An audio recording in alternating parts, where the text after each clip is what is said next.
Students, what I'm going to show you today is utilizing Google Patent Database. So I'm using Google Chrome here, and I'll type in Google Patents. You can also utilize the online United States Patent and Trademark Office, USPTO database, but actually Google Patents goes back to the early days of our nation, and the USPTO only goes back to about 1976, if I'm correct. Well, anyway, here's Google Patent Search. You can use this to look up patents for anything. Fishing rods, bowling balls, kitchen appliances, Zippo lighters, anything you want, which can be very helpful. I'm going to type in tall oil, fatty acid, biodiesel. Now that may not mean anything to you, but it's something I've worked with here at school, and I have a course, Introduction to Wood Chemistry, where we focus on this. I'm using this just as an example, so we'll hit enter, and then you'll get a list of, here, just close to 4,000 results, all different patents.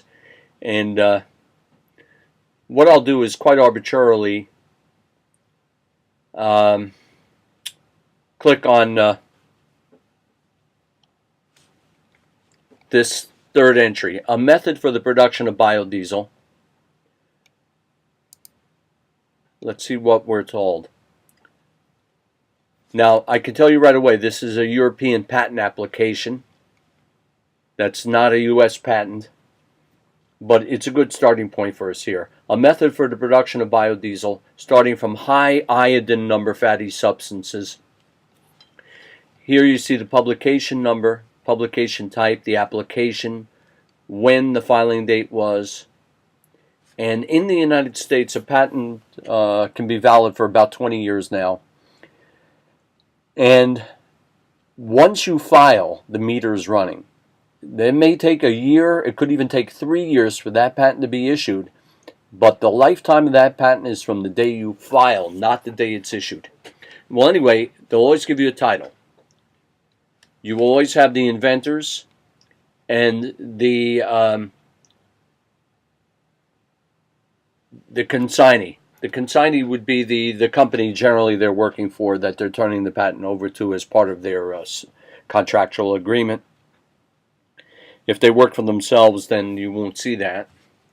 And then you get an abstract, a description of the prior art, and this is very useful if you ever have to issue technical reports, literature searches. Each patent must teach you the prior art. They have to give you a little bit of background information on what they were up to, and then a description of what they're introducing as an application or what's in the granted patent. What have they done? What's the invention? What's useful about what they've done and different? Then there will be claims. Now, generally, when a company files a patent, they'll try to claim everything under the sun. The patent examiner working for the government will rule out a lot of claims and say you can't claim fresh air. But then after a period of time, certain claims will be recognized and put into the patent. So if there's litigation, the company can take their patent to a special court for patent law. Lawyers have to have undergraduate degrees in science or engineering. They have to go to law school and pass the bar exam to practice general law, but then they pass the patent bar exam. And the judge will also be an engineer or scientist who has gone to law school and patent school. There are some colleges, law schools in the United States that specialize in patent law. Some of them, 2 of my former students are now patent attorneys. And 1 or 2 of you may wind up in this someday. Now, you can also become a patent examiner and work for an engineering firm that specializes, let's say, in petroleum technology, methane technology, and you could be preparing patents for that firm, for the clients. Or you can become a patent examiner working for the federal government. There's a lot of things you can do. But anyway, here's your claims, and here's a valuable background. Now, if you ever do a literature report, paraphrase this. You can't just copy this. It'd be plagiarism. So you have to really paraphrase, read this, and put it in your own words. I'm going to give you an assignment on this down the road.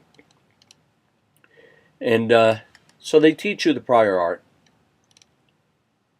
And then there'll be a description of the technology involved. Fatty acids are easier to make into fuel. A little bit of the physical and chemical properties of the materials used. And catalysts to speed up the process. Is there any catalyst? They describe that. And the experimental conditions for production. All of this is spelled out. The chemistry involved in making the fuel. And then you'll get experimental section, which shows you how they're making their catalyst, how the catalyst is prepared, and then the production of the biodiesel product. So every patent will have an experimental section and also the claims. Let's see if we can find another example. I'll just type in biodiesel itself, and you can interrogate this, do filtering agents, cut down to years. And what we'll do for biodiesel, which is a massive area, it's a very good additive to conventional fossil fuel biodiesel, we can use search tools, and we can sort by relevance, by filing date, look at the oldest or the newest. Let's go to the oldest. So they'll put them in order, and that way. Or how about any time? How about a filing date? Okay, we want to know all biodiesel patents from 1975 to 1990. And there they are. Now, I had actually made biodiesel from vegetable oil back in the late 1980s, almost to the point that they coined that term biodiesel. The process, the chemistry is called esterification. It's the reaction of an alcohol and an organic carboxylic acid. You'll study this in lecture with me. Esters are very important in making lubricating oils and fuel additives, fuels. The ester functionality is probably the most important in industry, if you ask me. But anyway, starting right back in the early days, and you can follow up.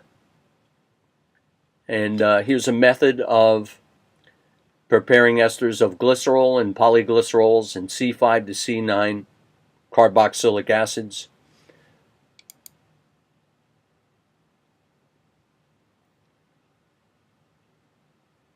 Okay, this is U.S.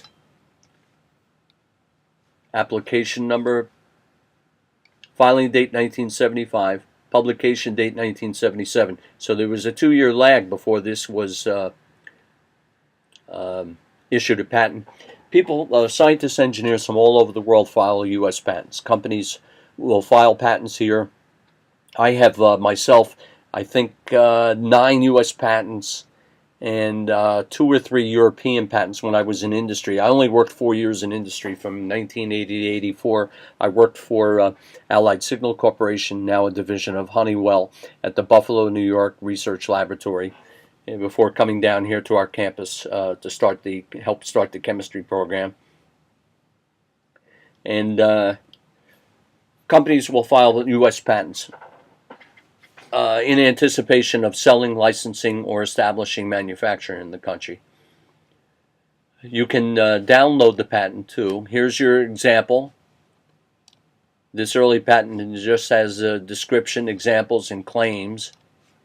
Plenty of experimental conditions.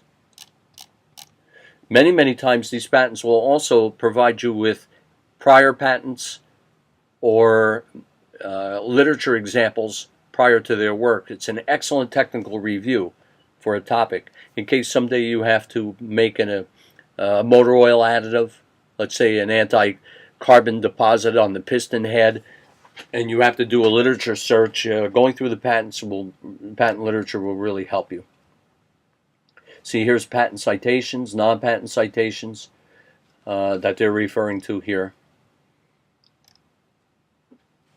You can download, you can view the PDF or download the PDF.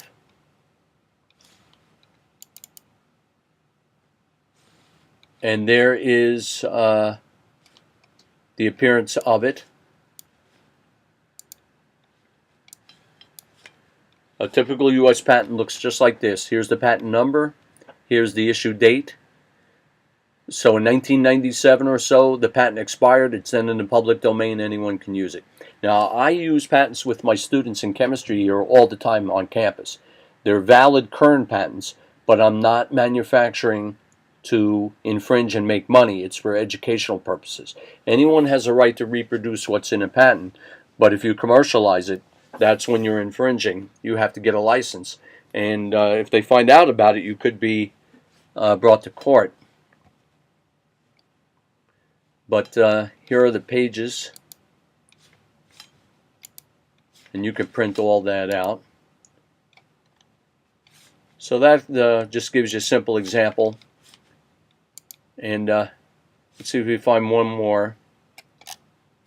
We'll go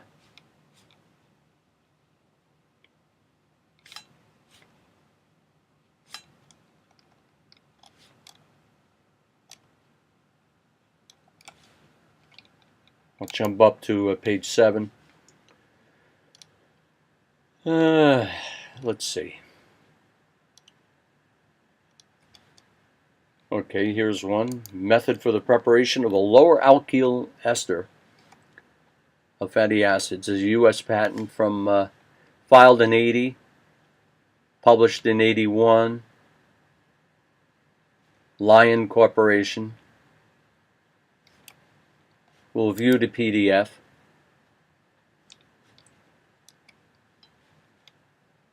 And they're citing these earlier patents. Here's the abstract. The Lion Corporation is in Tokyo, Japan. This patent is now in the public domain. Here they teach you the prior art, background of the invention, and then the detailed description of preferred embodiments. What that means is quite specific details on what they have been granted a patent for. The preferred embodiments, that would be what they have claimed and what has been recognized. So if you infringe, the judge in court, in litigation, will examine the preferred embodiments. Research notebooks, too, have to be signed and dated every day by an employee doing R&D, and a coworker has to also sign and date as a witness, because notebooks are valid in a court of law. Summary of the invention. So you can really learn a great deal about a topic in a very short time perusing the Google patent database. I used to have to go up to Buffalo, New York to use the Erie County Library to look up patents, and now I do it all the time. I must have literally a stack of patents of probably about 1.5 feet high on all different topics, which I use with my students. As undergraduates, I want them to do practical laboratory work, and the patent is a very, very good teaching tool for that purpose. Okay, here are the examples, and then the claims. So I hope this helps you a little bit. Down the road, with methane technology or some aspect of tar sands technology, I will give you an assignment where I'll ask you to do a search of the Google US and European database and come up with 4 or 5 lead patents that can teach someone very quickly about whatever the topic is that I assign to you. So if I say to you biodiesel, and I'd like to know what catalysts are used for biodiesel, I want you to be able to come back and say, from 1970 to 1980, these are the catalysts used, and patent applications from the last 3 years are now showing these as new catalysts. and maybe you can even figure out why they're better. Why are those new catalysts being introduced and patented? So I hope this will help you not only in this course but in other courses and at work, to be able to do this. As long as you have internet access, you're up and running. Hey, thanks for watching, guys. Bye now.